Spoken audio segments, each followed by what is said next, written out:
Like others here, I spent a week, roughly a week in Ukraine last week, 2.5 days in Kharkiv, Kramatorsk and Konstantinivka, which was also sadly bombed, as we know, followed by 2 days in Kiev.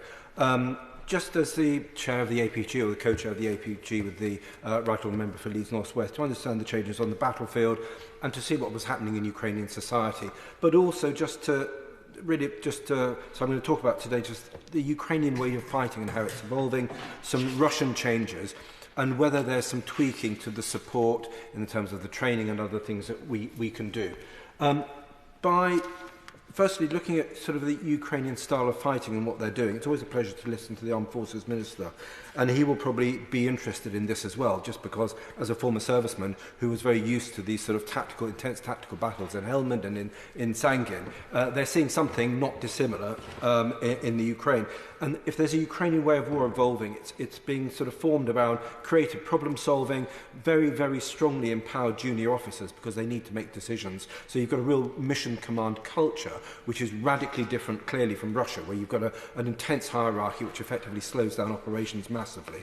You've got a volunteer culture and an openness about using external support, perhaps unlike the British Army at times, dare I say it, which makes up for its size.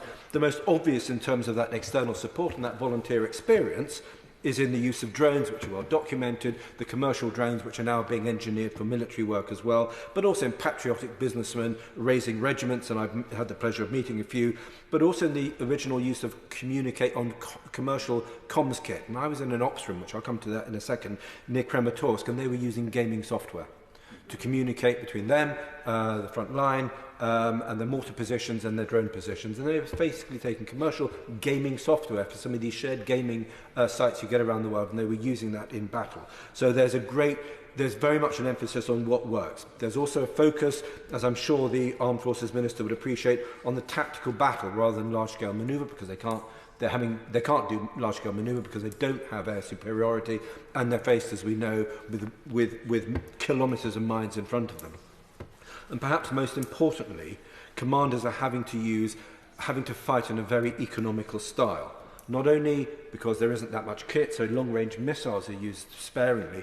Even standard 155 shells are fired back at the rate of maybe 1 for every 5, or sometimes 1 for every 8. Russia is still using between 10 and 40,000 shells a day, and we really underestimate the scale of resource needed.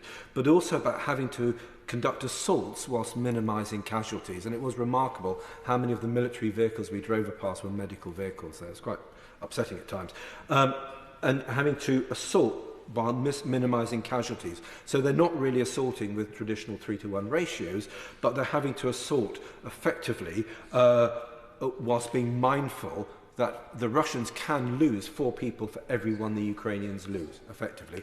If you gave Putin the option of sacrificing another 500,000 lives, Russian lives to 150,000 Ukrainian lives, he would take that, because effectively that would shatter Ukraine's volunteer army. So there has to be an economical use of force.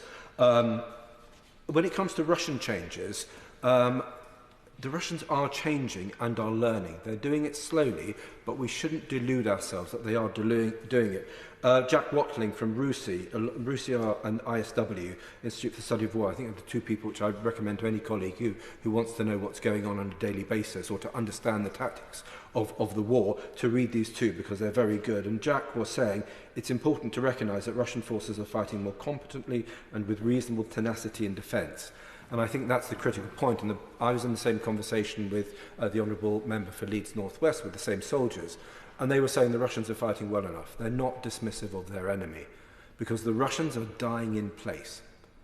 If they are retreating, it is a controlled retreat. And because they have that depth of defence, which they didn't have last September, and this is a big argument against tactical or strategic pauses, or indeed negotiations, because every time the Russians stop, or every time the Ukrainians stop, the Russians will dig more lines. So Russian troops, the collapse that happened last September in Kharkiv, arguably, I see no evidence that is potentially going to happen again. I wish it would, but there is no evidence. And when I was in the ops room, so I mean, I spent about 24 hours with a unit called Tsunami. It's a volunteer unit out of Odessa with additional soldiers from the Lugansk area, which is right over in the east of the country. And incredibly grateful for, they're a lovely bunch of people, and I'm incredibly grateful for them for hosting us. In their ops room, I think about 20 or so kilometres from the front, very professional ops room, screens, lots of drone screens, and we were watching a tactical battle as it was taking place in Bakhmut. Gaming software, as I said, to connect drone operators with small teams on the ground. In some places in these villages, in these streets where people are dying in large numbers, or have been over the last few months, you've got soldiers who are 50 metres apart. So when we go to the shooting range, normally in a British shooting range, you start at 100 metres and you go out to maybe 400 metres. In the Ukrainian shooting range, on the Ukrainian ground, the Ukrainian training ground, about a tactical mile or so out back from the front line, they are practicing trench clearance and doing range shooting on 50 metres, because 50 metres is probably what you're going to be up against in and around Bakhmut and other areas of that front line, because these front lines are so close together.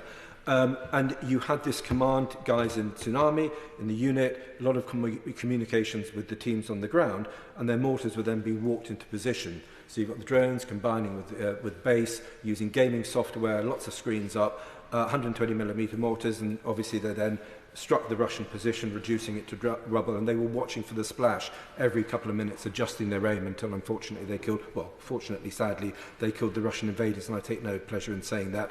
There are huge numbers of Russians dying, and it is a tragedy for them on so many levels.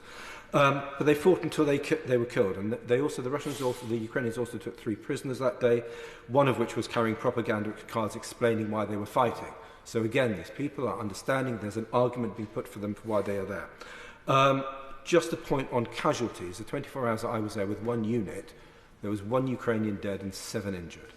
And when we worked out how much land, we sat down with the commander, so how much land have you taken and what are your casualty rates? And we worked it out approximately. There's a man dying every 80 metres or so. So there is, I mean, they are fighting back. They are taking back their country. And a man on this section of the front, every 80 metres, certainly within every 100 metres, a man is giving up his life for that small piece of ground. And that's not including the injured. And there were 7 injured that day. And one of the improvements in Russian arms is the Lancet drone, which is now made in Russia. And we had it explained by the head of the National Security Council that some of us went to see on Saturday afternoon. There are 490 bits of kit in that drone, and 60 of them are still coming from the United States and the West and are still getting into that drone. So there is still an issue with sanctions and sanctions leakage, which is doing damage to the Ukrainian war effort and which is killing people. And one of those drones struck a soft-top vehicle, because every 24 hours these guys are rotating out. We went to see them in the house that they rotate out to. And on the way back in, the people that we'd met the day before, when they went back in, they were struck by a Lancet on a soft-top vehicle. One of them was killed, one of them lost his testicles, and 2 were badly, two others were injured as well. So there is a price being paid, and there's not a war weariness in Ukraine, but there's neither that early sense of that adrenaline when the initial positions collapsed last September.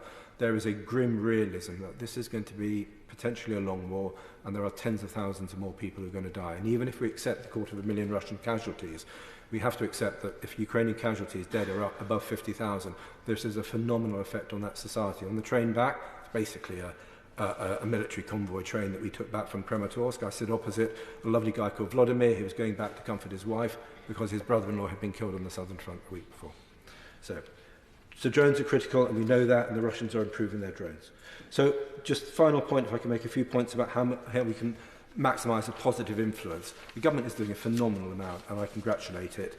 I've got some mates who are involved in the training, and I was just chatting with them the other day, and look, they're really loving doing the training for these Ukrainian soldiers. And this is not by any way complaints, but it's a suggestion of how we can do the training a little bit better. And the front bench will know from their experience in Afghanistan, OPTAG, the operational training and advisory groups that were out in theatre. And so we kept on tweaking that training when we were in Afghanistan. So every time there would be a change in the tactics of the Taliban, that would come back very quickly to the training programs that people were going to. And I'm wondering if there's a way that we can speed up our learning, or the Ukrainian learning from the battlefield. And so some of the drills that we're putting these guys through, and I do worry that 5 weeks is not enough. I know the Armed Forces Minister, I know will say, well, that's what the Ukrainians want, and that's the amount of time the Ukrainians are giving us. I'm just wondering, a week or two extra, a few more significant exercises built into that, and I'm wondering if we could help keep more of these fantastic guys and girls alive. And looking at that OPTAG experience, is there more that we can be doing to get drones involved in the training exercises? Because effectively this is a tactical war of 120mm drone, 120mm warfare and drones, plus big fat horrible artillery shells that come in sometimes. And so if we can do that, and I said, what's the problem? We don't have enough drones in the British Army, and we haven't got the commercial drones maybe to help. So I'm wondering if there's a way that we can, if the Armed Forces Minister was minded, to see if there's a way that we can sort of see if we can speed up our learning from the Ukrainian front line to put into to that in the same way that we did for OPTAG. There's also some question about whether we can do more variation of some of the special purpose courses for the special purpose units that we're doing as well up in, well, I won't say where it is in the UK, but in one of the bases where the Ukrainians are. So there are a few little bits of tweaking. There's also a wider point that the head of the National Security Council was making to me about the desire for a strategic relationship with the UK. Now, listening to the Armed Forces Minister, it is very difficult to argue that we don't have a really fantastic strategic relationship. But if one is trying to build a perfect relationship and being absolutely mindful of the fantastic work this government has done, and indeed I pay tribute to Boris Johnson. I know he's not popular with some people in this House, nor on the front bench opposite, but actually he's phenomenally popular in Ukraine, and they still see him as the man who helped make the difference. So they love us, whether the party opposite, or indeed we like it or not, they love us partly because they are very grateful to what Boris was doing. And they seek and they want that depth of strategic relationship. And I'm wondering if there is more that we can be doing across the board, because we've done huge amounts, we've done lots of short-term stuff, and we've done some medium-term stuff as well. They complain that not enough ministers come out. They say that Tel Aviv gets bombed more often than Lviv, but you can easily get insurance for businesses to go to Lviv. You can't get insurance to go to. You can easily get insurance to go to Lviv. You can't get it. Sorry, to Tel Aviv. You can't get insurance to go to Lviv. So is there more that we can be doing on the insurance market? I know we're doing good stuff about the grain convoys, but we're not quite there yet. So they're talking about wanting a greater strategic relationship. They love this country. They see us as their closest political ally and their closest military ally, although they know they get more kit from the US. And I'm just wondering if we can formalise that depth of relationship for the benefit of both our nations in the short, not in the short, but in the medium and long term as well. I'll leave it there. Thank you, Madam Deputy Speaker.